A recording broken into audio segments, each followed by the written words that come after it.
আজকের আমার গোটা চচ্চড়ি সবজি দেখো দর্শক বন্ধুরা সবাই, কত কি সবজি, অনেক রকমের সবজি এখানে। আজকে আমাদের গোটা চচ্চড়ি করা হবে রাত্রে।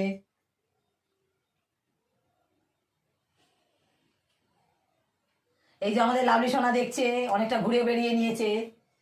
ওর সবজিগুলো খুব পছন্দ হয়েছে, কিন্তু কিছু খায়নি, কারণ ও সব সবজিতে মুখ দেয় না। ও শুধু কুলপো শাক খায়, অন্য কোনো শাক খায় না।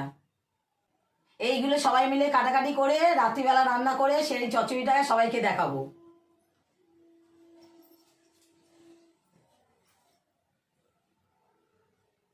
আপনাদের আপনাদের দেখাবো বলেছিলাম যে গোটা চচ্চড়ি বিকালবেলা শেষ হয়ে গেলে দেখাবো কত সবজি কেটে চচ্চড়িটা কেমনভাবে করতে হয়।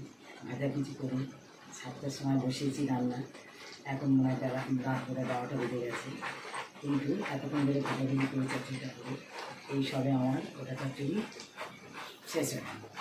তাই দেখাবো বলছিলাম, দর্শক বন্ধুরা দেখুন আমার গোটা চচ্চড়ি কেমন লাগছে।